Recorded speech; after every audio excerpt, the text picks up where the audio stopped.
Hello everyone. आज आपण refrigerant हा एक टॉपिक बघणार आहोत.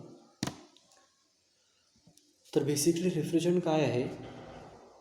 तर रेफ्रिजरंट आपल्या सायकलमधला एक घटक आहे. तर रेफ्रिजरंट एक्झॅक्ट काय करतो आपल्या सायकलमध्ये? तर रेफ्रिजरंट हा आपल्या सायकलमध्ये दोन ठिकाणी महत्त्वाची कार्य करतो.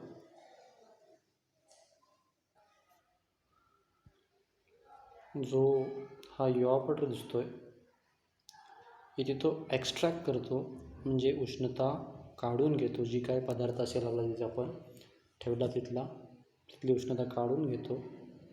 आणि हा जो काही पार्ट आहे इथे उष्णता बाहेर टाकायचं काम करतो. अशा पद्धतीने रेफ्रिजरंट आपल्या सायकलमध्ये उष्णता काढणे आणि उष्णता बाहेर असल्याप्रमाणे आपल्या मागच्या डायग्राममध्ये उष्णता काढून कुठे घेतो तर युवापटरमध्ये, आणि उष्णता बाहेर टाकून कुठे देतो तर कंडेन्सरमध्ये. त्यानंतर पुढे आपण त्याच्या प्रॉपर्टीज बघणार आहोत. ज्या प्रॉपर्टीज आपल्याला एखादा रेफ्रिजरंट सिलेक्ट करताना किंवा त्याचं डिझाईन करताना त्या महत्त्वाचा आहे. तर पहिला जो काही गुणधर्म आहे किंवा प्रॉपर्टी आहे ती आहे लो बॉइलिंग पॉईंट. आता बॉइलिंग म्हणजे त्याचं उकळणे आणि फ्रीजिंग म्हणजे टेम्परेचर कमी असणे किंवा एक प्रकारे बर्फामध्ये रूपांतरित होणे किंवा 0 डिग्रीपर्यंत येणे. तर लो असल्यामुळे काय होणार आहे की आपल्याला एनर्जी कन्झम्पशन आहे ते कमी होणार आहे. दुसरा, low high critical pressure and temperature. तर क्रिटिकल प्रेशर टेम्परेचर साठी आपण एक डायग्राम बघूया किंवा एक ग्राफ बघूया. त्या ग्राफमध्ये आपल्याला दाखवलेलं आहे प्रेशर वर्सेस टेम्परेचर. याच्यामध्ये solid, liquid, boiling curve, gas, critical temperature आणि ट्रिपल पॉईंट. तर बेसिकली हा ट्रिपल पॉईंट जो आहे, ट्रिपल पॉईंट म्हणजे काय की या स्टेजला गॅस, सॉलिड आणि लिक्विड या तिन्ही अवस्था आपल्याला या पॉईंटला मिळतात, म्हणून त्याला ट्रिपल पॉईंट असं म्हणतात. ओके. तर पुढे जर आपण एखाद्या पदार्थाला उष्णता देत गेलो तर उष्णता दिल्यानंतर काय होईल की त्याची उष्णता वाढत गेल्यानंतर तो स्वतःमध्ये बदल करत जाईल. समजा तो सॉलिडमध्ये असेल तर लिक्विडमध्ये जाईल, लिक्विडमधनं मग वेपरमध्ये कन्वर्ट होईल. मग हाय क्रिटिकल टेम्परेचर आणि प्रेशर म्हणजे काय की एका स्टेजला असं होईल की त्याची जी लिक्विड अवस्था असेल ती संपेल आणि आपल्याला वेपर फॉर्मेशन मिळत जाईल. म्हणजे क्रिटिकल टेम्परेचर म्हणजे काय की अशा एका पॉईंटला आपल्याला लिक्विड मिळणारच नाही, फक्त वेपरायझेशन मिळत जाईल. म्हणजे प्रॉपर्टीनुसार काय म्हणतो आहे तो किंवा काय सांगितलं जातं आहे की त्याचं टेम्परेचर आणि प्रेशर असेल ते हाय असलं पाहिजे किंवा वेपर अवस्थेत असला पाहिजे तो जास्तीत जास्त.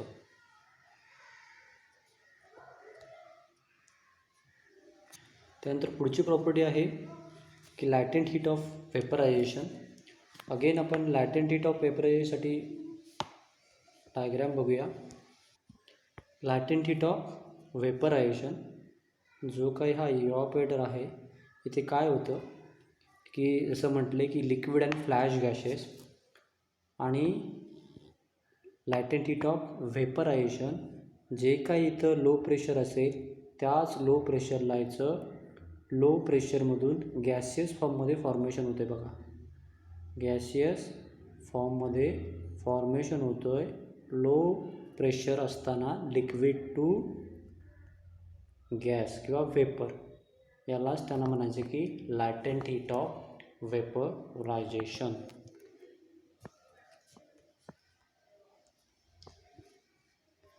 त्यानंतर पुढचा low specific heat of liquid and high specific heat of vapour. तर स्पेसिफिक हीट म्हणजे काय की एखादा पदार्थ तुम्हाला एका युनिट मासमध्ये युनिट डिग्रीमध्ये वाढवायचा असेल किंवा एका डिग्रीने तुम्हाला 1 kg मास असलेला एखादा घटक तुम्हाला वाढवायचा असेल त्याचं टेम्परेचर, तर ते टेम्परेचर वाढवण्यासाठी तुम्हाला जी काही उष्णता लागेल त्याला विशिष्ट उष्णता किंवा स्पेसिफिक हीट म्हणतात. तर तुम्हाला 1 kg जर उष्णता लिक्विडमध्ये फॉर्म करायची असेल तर त्यात लागणारी जी काही उष्णता असेल ती कमी असली पाहिजे आणि हाय स्पेसिफिक हीट ऑफ वेपर, आणि त्याचं व्हेपरायझेशन हाय स्पेसिफिक हीट जी काही उष्णता असेल ती व्हेपरायझेशन होताना हाय असली पाहिजे. त्याच्यानंतर पुढचा असेल low specific vapour. Low specific vapour, तर लो स्पेसिफिक वेपर त्याचप्रमाणे जर आपल्याला स्पेसिफिक व्हॉल्यूम असेल तो कमी असला पाहिजे किंवा कमी जागेमध्ये त्यांना व्हेपरायझेशन होईल त्यावेळी त्यानं जागा कमी व्यापली पाहिजे, कमी जागेत तो बसला पाहिजे. थर्मल कंडक्टिव्हिटी, त्याची उष्णता वाहक आहे तो जास्त असला पाहिजे जेणेकरून हीट काढून घेईल आणि हीट बाहेर टाकेल. त्यानंतर नॉन करोजिव्ह टू मेटल, जो नॉन करोजिव्ह टू मेटल आहे त्याची रिॲक्शन झाली नाही पाहिजे, केमिकल रिॲक्शन एक कुठल्याही पदार्थाबरोबर कार्य करताना, नाहीतर तो त्या रेफ्रिजरेशन सायकलमध्ये जेवढे काम करत असेल त्यावेळी इव्हॅपोरेटरची रिॲक्शन झाली तो पदार्थ खराब होऊ शकतो, लिकेज वगैरे झाली तर त्यासाठी.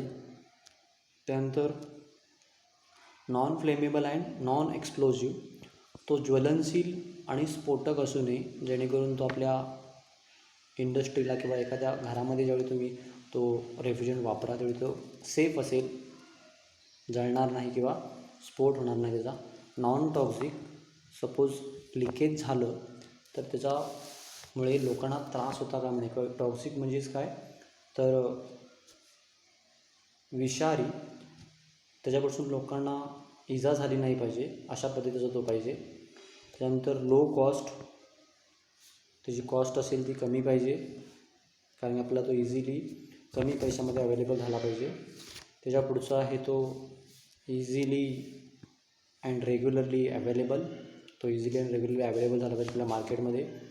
त्याच्या पुढचा easy to liquefy to moderate pressure and temperature, तो लिक्विफाय म्हणजे त्याचे फ्रेश चेंजेस झाल्या पाहिजेत मॉडरेट टेम्परेचरला, सामान्य तापमानाला किंवा प्रेशरला.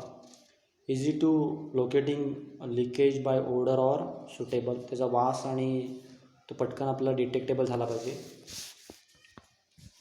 ऑइलमध्ये मिक्सअप झाला पाहिजे कारण की काम करताना काय होईल की ऑइल हा लुब्रिकेटिंग ऑइल लुब्रिकेशनसाठी आपण वापरतो त्यामुळे तो इझिली त्या लुब्रिकेशनमध्ये ऑइलमध्ये मिक्सअप झाला पाहिजे. हाय कोएफिशियंट ऑफ परफॉर्मन्स, जो काय त्याचा COP आहे जो work upon compressor work upon evaporator work याचा जो रेशो आहे तो मॅक्झिमम पाहिजे, नेहमी 1पेक्षा जास्त असतो. ओझोन डिप्लिशन लेअर, जो काही शेवटचा पॉईंट ओझोन फ्रेंडली असला पाहिजे. जो की आपल्या पृथ्वीवरती ओझोनचा थर आहे 16 किलोमीटरचा, तर जे काही आपण गॅसेस वापरतो HCFC किंवा CFC, तर या गॅसेसचा जो काही आपला ओझोनचा थर आहे ज्याला O3 3 ऑक्सिजन मिळून ओझोनचा थर आपला हा 16 किलोमीटरचा तयार झालेला आहे. तर या थराचा जो काही नुकसान होतं तर या क्लोरोफ्लोरोकार्बन आणि हायड्रोफ्लोरोकार्बन त्याच्यामुळे, आणि याच्यामुळे काय होतं की जी काही अतिनील किरणं आहेत ते आपल्या पृथ्वीवर येतात आणि ते आपल्याला स्किनचे प्रॉब्लेम होऊ शकतात, आणि स्किनचे प्रॉब्लेम होऊ नये म्हणून आपल्याला हा ओझोनचा थर आहे तो ठेवला पाहिजे ॲज इट इज. त्यामुळे जो काही तुम्ही रेफ्रिजरंट वापराल तो ओझोन फ्रेंडली असला पाहिजे, म्हणजे जे ओझोनच्या थराला धक्का लागता कामा नये असा. त्यानंतर आपण आता इंट्रोडक्शन बघितलं की कसा असला पाहिजे रेफ्रिजरंट. त्यानंतर आपलं बेसिक टाईप ऑफ किंवा क्लासिफिकेशन ऑफ रेफ्रिजरंट 2 पद्धतीमध्ये केलं जातं, एक प्रायमरी रेफ्रिजरंट आणि एक सेकंडरी रेफ्रिजरंट. आता प्रायमरी रेफ्रिजरंट म्हणजे काय तर प्रायमरी रेफ्रिजरंट म्हणजे जे काही आपल्या सायकलमध्ये आपण बघितलं आहे की हा इव्हॅपोरेटर आहे, त्याच्यामधून लाईन जाते आपली, तर हा इव्हॅपोरेटरमधून जो काही रेफ्रिजरंट जाणार आहे तो डायरेक्ट कॉन्टॅक्ट होतो, डायरेक्ट कॉन्टॅक्ट टू जो काही इथे सबस्टन्स असेल त्याला. ओके, आणि त्याच्यामुळे त्याला प्रायमरी रेफ्रिजरंट म्हटलं आहे. आता सेकंडरी रेफ्रिजरंट म्हणजे काय की आपण अजून तुम्ही विजिटला गेलेलं नाही, ज्यावेळी आपण विजिटला जाऊ त्यावेळी बर्फाची फॅक्टरी आहे, त्याच्यामध्ये काय केलं होतं की जो काही अमोनिया आहे NH3 हा याच्या ज्या काही कॉपरच्या ट्यूब्स असतील त्या इथपर्यंत येतात. त्याच्यामध्ये मग हा जो काही बॉक्स असेल आपला त्याच्यासोबत ब्राईन असतं. ब्राईन म्हणजे एक प्रकारे water, ethylene, glycol, propylene, calcium chloride हे ब्राईनची काही उदाहरणं आहेत जे आपण ॲज अ ब्राईन म्हणून वापरतो. आणि मग हा जो काही प्रायमरी रेफ्रिजरंट आहे NH3 तो आधी या ब्राईनला काय करेल, कूल करेल. आणि हा ब्राईन काय करेल, जो काही आईस फॅक्टरी असेल सपोज, तर वॉटरची जी काही उष्णता असेल तो कोण काढून घेईल, हा ब्राईन काढून घेईल. म्हणजे प्रायमरी रेफ्रिजरंट आहे तो या सेकंडरी रेफ्रिजरंटला आधी कूल करेल आणि मग याच्या थ्रू आपली उष्णता काढून घेतली जाईल. ओके, तर असा हा डिफरन्स आहे प्रायमरी आणि सेकंडरी रेफ्रिजरंटमधला. त्यानंतर आपण जर प्रायमरी रेफ्रिजरंट बघायला गेलो तर प्रायमरी रेफ्रिजरंटचे 4 टाईप पडतात: हॅलोकार्बन और organic refrigerant, azeotropic, inorganic and hydrocarbon.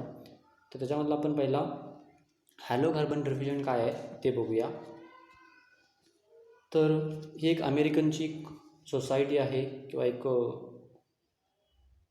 Foundation आहे जिला आपण ISRI म्हणतो शॉर्टकटमध्ये, American society of heating, refrigeration and air conditioning engineer.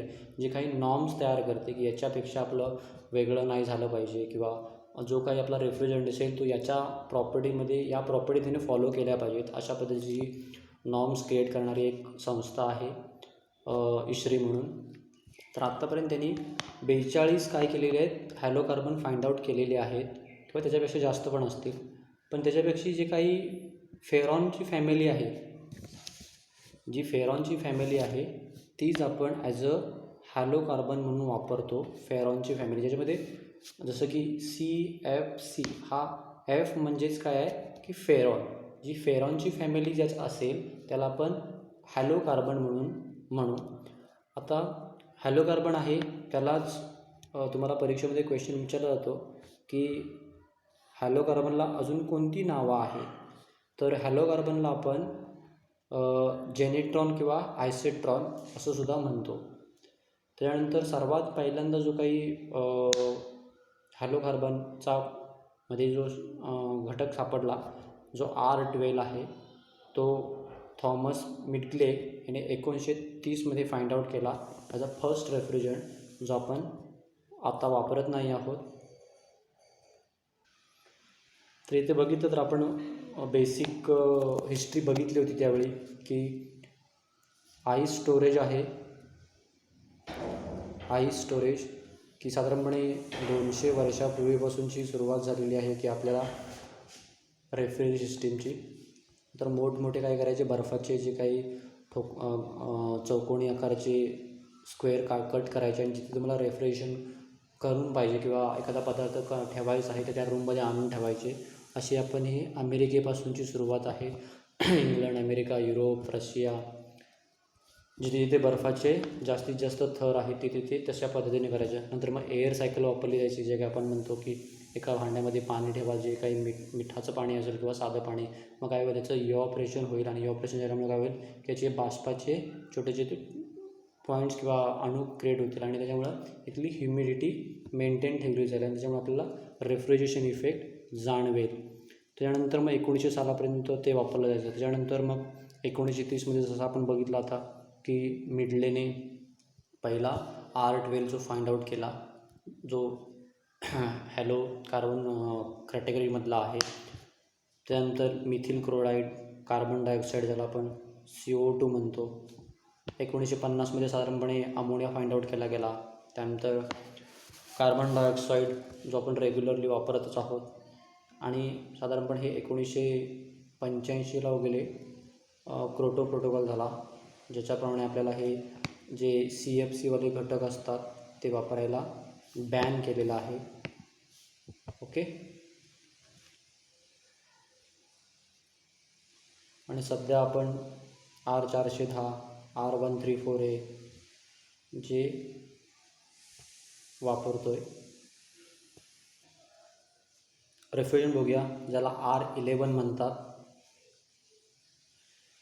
R11 जसं केमिकल नेम आहे किंवा रेणुसूत्र आय थिंक CCl3F, ज्याच्यामध्ये कार्बन, क्लोरीन आणि फ्लोरीनचे किती ॲटम आहे. फ्लोरीनचा एक ॲटम आहे म्हणून त्याला मोनोफ्लोरो म्हटलं आहे. हा जो काही मोनोफ्लोरो आहे त्यामध्ये एक फ्लोरीनचा ॲटम आहे म्हणून. आणि मिथेनची फॅमिली आहे CH4 म्हणून त्याला मिथेन म्हटलं आहे. आणि ट्रायक्लोरो ज्याच्यामध्ये 3 क्लोरीनचे ॲटम आहेत म्हणून ट्राय म्हटलं आहे. आता त्याच्या प्रॉपर्टीज जसं आपण बघितलं की तो नॉन फ्लेमेबल आहे, नॉन टॉक्झिक आहे, लो प्रेशरला काम करणारा आहे. त्याचं लो प्रेशर ॲट 15°C किती आहे तर 0.2 बार आहे. आणि हाय साईडचं त्याचं जे प्रेशर आहे ते 1.2 बार आहे ॲट 30°C.